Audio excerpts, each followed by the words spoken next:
Hi friends, welcome back to my channel SajuS TastelanD. എല്ലാവർക്കും പുതിയൊരു വീഡിയോയിലേക്ക് സ്വാഗതം. ഞാനിന്നൊരു കേക്ക് റെസിപ്പിയാണ് നിങ്ങളടുത്ത് ഷെയർ ചെയ്യുന്നത്. മാർബിൾ കേക്ക് വളരെ പെട്ടെന്ന് തന്നെ നമ്മുടെ വീട്ടിൽ നമുക്ക് ഈസി ആയിട്ട് ഉണ്ടാക്കിയെടുക്കാൻ പറ്റുന്ന ഒരു കേക്കാണ് കേട്ടോ. ഇത് നല്ല ടേസ്റ്റി ആയിട്ടുള്ള ഒന്നാണ്. അപ്പോൾ അതെങ്ങനെയാണ് ഉണ്ടാക്കിയെടുക്കാമെന്ന് നമുക്ക് നോക്കാം. ഒട്ടും സമയം കളയണ്ട, തുടങ്ങാം അല്ലേ. അപ്പോൾ അതിനായിട്ട് ആദ്യം തന്നെ കേക്ക് ടിന്ന് നമുക്കൊന്ന് ഗ്രീസ് ചെയ്തെടുക്കുകയാണ് വേണ്ടുന്നത്. കുറച്ച് ഓയിൽ സ്പ്രെഡ് ചെയ്തിട്ട് നല്ലപോലെ ഒന്ന് എല്ലാ സൈഡിലാവുന്നത് പോലെ ഒന്ന് ഗ്രീസ് ചെയ്തെടുക്കാം. ഇനി ഇതിലേക്ക് കുറച്ച് മൈദ ജസ്റ്റ് ഒന്ന് തൂവി കൊടുക്കാം കേട്ടോ. കേക്ക് ഇതിലേക്ക് നമ്മുടെ പാത്രത്തിൽ ഒട്ടി പിടിക്കാതിരിക്കാൻ വേണ്ടിയിട്ടാണ് ഇങ്ങനെയൊക്കെ ചെയ്യുന്നത്. അപ്പോൾ നന്നായിട്ട് സ്പ്രെഡ് ചെയ്ത് കൊടുത്തിട്ടുണ്ട്. ഇനി ഇത് മാറ്റി വയ്ക്കാം. ഇനി ഒരു ബൗളിലേക്ക് 2 കപ്പ് മൈദ എടുക്കാം. ഇനി 2 ടീസ്പൂണ് ബേക്കിംഗ് പൗഡർ ചേർത്ത് കൊടുക്കാം. 1/2 ടീസ്പൂണ് ബേക്കിംഗ് സോഡ. ഇനി വളരെ കുറച്ച് സോൾട്ട് കൂടി നമുക്കിതിലേക്ക് ചേർക്കാം. ഒരു 1/4 ടീസ്പൂണൊക്കെ മതി കേട്ടോ. എന്നിട്ടൊരു സ്പൂൺ കൊണ്ട് തന്നെ നമുക്ക് ജസ്റ്റ് ഒന്ന് മിക്സ് ചെയ്തെടുക്കാം. നമ്മുടെ ബേക്കിംഗ് സോഡയും ബേക്കിംഗ് പൗഡറും സോൾട്ടും എല്ലാം അതിൽ നന്നായിട്ടൊന്ന് മിക്സായി കിട്ടട്ടെ. അപ്പോൾ നന്നായിട്ട് മിക്സായി വന്നിട്ടുണ്ട്. ഇനി ഇത് നമുക്ക് ഒരു അരിപ്പയിലൂടെ നന്നായിട്ടൊന്ന് അരിച്ചെടുക്കാം. ഒരു 2-3 പ്രാവശ്യമായിട്ട് അരിച്ചെടുക്കണം കേട്ടോ. അതൊക്കെ നിർബന്ധമുള്ള കാര്യമാണ് നമ്മൾ കേക്ക് ഉണ്ടാക്കുമ്പോൾ. എന്നാലേ കേക്ക് നന്നായിട്ട് പെർഫെക്റ്റായിട്ട് വരുള്ളൂ. ഇൻഗ്രീഡിയൻസ് എല്ലാം നന്നായിട്ട് മിക്സായി കിട്ടുകയൊക്കെ വേണം. ഇനി ഒരു മിക്സിയുടെ ജാറിലേക്ക് 3 മുട്ട ചേർക്കാം. ഇനി ഇതിലേക്ക് 1/4 കപ്പ് പഞ്ചസാര ആണ് ഞാൻ എടുത്തിരിക്കുന്നത്. കേക്കിന് ആവശ്യത്തിനുള്ള മധുരമൊക്കെ ഉണ്ടെങ്കിലേ കേക്ക് നല്ല ടേസ്റ്റായിട്ട് കിട്ടുള്ളൂ. അപ്പോൾ ഞാൻ 1/4 കപ്പ് പഞ്ചസാര എടുത്തിട്ടുണ്ട്. ഇനി ഇതിലേക്ക് 3/4 കപ്പോളം ഓയിൽ കൂടി ചേർക്കാം. ഞാൻ കോൺ ഓയിലാണ് കേട്ടോ ഞാൻ എടുത്തിരിക്കുന്നത്. നമുക്ക് വെളിച്ചെണ്ണ അല്ലാത്ത ഏതെങ്കിലും മണമൊന്നും ഇല്ലാത്ത ഓയിലൊക്കെ നമുക്ക് ചേർക്കാവുന്നതാണ്. എന്നിട്ട് നല്ലപോലെ ഒന്ന് മിക്സിയിൽ അടിച്ചെടുക്കാം. അപ്പോൾ എല്ലാം കൂടെ നന്നായി മിക്സായി കിട്ടിയിട്ടുണ്ട്. ഇനി ഇതിലേക്ക് നമ്മൾ നേരത്തെ എടുത്ത് വെച്ചിരിക്കുന്ന ഡ്രൈ ഇൻഗ്രീഡിയൻസ് കുറേശ്ശെയായിട്ട് ചേർത്തിട്ട് നല്ലപോലെ മിക്സ് ചെയ്തെടുക്കാം. ഞാനൊരു വിസ്ക് വെച്ചിട്ടാണ് ഇത് നന്നായിട്ട് മിക്സ് ചെയ്യുന്നത്. അപ്പോൾ എന്താണെന്ന് വെച്ച് കഴിഞ്ഞാൽ ലംസ് ഒന്നും ഇല്ലാതെ പെട്ടെന്ന് തന്നെ നമുക്ക് മിക്സായി കിട്ടിക്കോളും. കുറേശ്ശെയായിട്ട് വേണം ഇത് ചേർക്കാനായിട്ട്. ഒന്നിച്ച് ചേർത്ത് കഴിഞ്ഞാൽ നമുക്കിത് മിക്സ് ചെയ്തെടുക്കാൻ ബുദ്ധിമുട്ടായിരിക്കും. ലംസൊക്കെ ഉണ്ടാവുകയും ചെയ്യും. അപ്പോൾ കേക്ക് പെർഫെക്റ്റായിട്ട് വരില്ല കേട്ടോ. ഞാനിത് കുറേശ്ശെ ചേർത്തിട്ട് നല്ലപോലെ മിക്സാക്കി എടുക്കുകയാണ് ചെയ്യുന്നത്.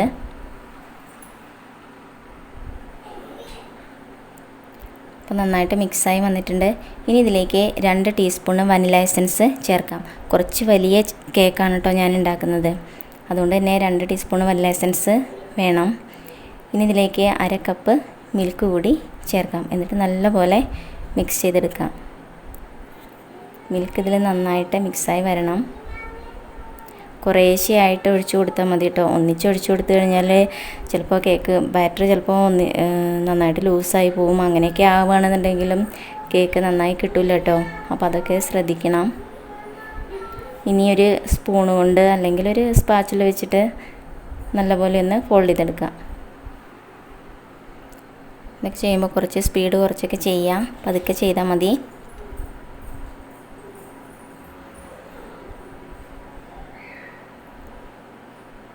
നന്നായിട്ട് മിക്സായി വന്നിട്ടുണ്ട് കേട്ടോ. ഇനി ഇതിന്ന് പകുതി വേറൊരു ബൗളിലേക്ക് മാറ്റി വെക്കണം കേട്ടോ. ഇനി നമുക്ക് വേറൊരു കൂട്ടുകൂടി അതിലേക്ക് ചേർക്കാനുണ്ട്. അതുകൊണ്ട് പകുതി വേറൊരു ബൗളിലേക്ക് മാറ്റി വയ്ക്കുന്നുണ്ട്. ഇനി ഒരു ബൗളിൽ 3 ടേബിൾ സ്പൂണ് കൊക്കോ പൗഡർ ചേർക്കുന്നുണ്ട്. ഇനി അതിലേക്ക് കുറച്ച് പാൽ ചേർത്തിട്ട് നന്നായിട്ടൊന്ന് ഒരു ക്രീം രൂപത്തിലേക്ക് മാറ്റിയെടുക്കണം. പാൽ കുറേശ്ശെയായിട്ട് ചേർത്തിട്ട് നല്ലപോലെ മിക്സ് ചെയ്തിട്ട് ഒരു തിക്ക് ക്രീമാക്കിയിട്ട് മാറ്റിയെടുക്കാം. ഇനി നമ്മൾ മാറ്റി വെച്ച ഒരു ബൗളിലേക്ക് ഈ കൊക്കോ ക്രീം നമുക്ക് ചേർത്തിട്ട് നന്നായിട്ടൊന്ന് മിക്സ് ചെയ്തെടുക്കാം. ഒന്നിച്ച് ചേർക്കേണ്ട കാര്യമില്ല, കുറേശ്ശെയായിട്ട് ചേർത്തിട്ട് മിക്സ് ചെയ്തെടുക്കുകയാണ് വേണ്ടുന്നത്. അപ്പോൾ കൊക്കോ പൗഡറിൻ്റെ ടേസ്റ്റ് അധികം ഇഷ്ടമില്ലാത്തവരുണ്ടെന്നുണ്ടെങ്കിൽ അത് 2 ടേബിൾ സ്പൂണൊക്കെ എടുത്താൽ മതി കേട്ടോ. ഞാനും 3 ടേബിൾ സ്പൂൺ എടുത്തു എന്ന് മാത്രം.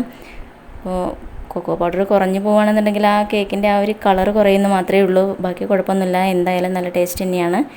എന്നിട്ട് നന്നായിട്ട് മിക്സ് ചെയ്തെടുക്കാം. ഇനി ഞാനിവിടെ ഒരു പാനിൽ 1 കപ്പ് സോൾട്ട് ചേർത്തിട്ട് ഒരു പാത്രമൊക്കെ വെച്ചിട്ട് പ്രീ ഹീറ്റ് ചെയ്തെടുത്തിട്ടുണ്ട്. 5 മിനിറ്റ് പ്രീ ഹീറ്റ് ചെയ്തെടുത്തിട്ടുണ്ട്. ഇനി നമ്മൾ നേരത്തെ റെഡിയാക്കി വെച്ചിരിക്കുന്ന പാത്രത്തിലേക്ക് പ്ലെയിൻ ബാറ്റർ ആദ്യം ഒഴിക്കാം. കുറേശ്ശെയായിട്ട് ഒഴിക്കുകയാണ് ചെയ്യുന്നത്. അതിൻ്റെ മുകളിലേക്ക് കൊക്കോ ബാറ്റർ കൂടി ഒഴിക്കാം. എന്നിട്ട് ജസ്റ്റ് ഒന്ന് ടാപ്പ് ചെയ്ത് കൊടുക്കാം കേട്ടോ. അതൊന്ന് പരന്ന് വരാൻ വേണ്ടിയിട്ടാണ്. ഇങ്ങനെ തന്നെ നമുക്കിത് തീരുന്ന വരെ ഇങ്ങനെ ചെയ്തുകൊണ്ടിരിക്കാം. അങ്ങനെ കുറേശ്ശെയായിട്ട് ഒഴിക്കുക കേട്ടോ. ഇതങ്ങനെ പരന്നു പോവും, ഇത് കേക്ക് ശരിയാവില്ലേ, ലെയർ കിട്ടില്ലേ, അങ്ങനെയൊന്നും വിചാരിക്കേണ്ട കാര്യമില്ല. അത് നമ്മൾ കേക്ക് റെഡിയായി വരുമ്പോൾ നല്ല സൂപ്പറായിട്ട് തന്നെ കിട്ടും കേട്ടോ.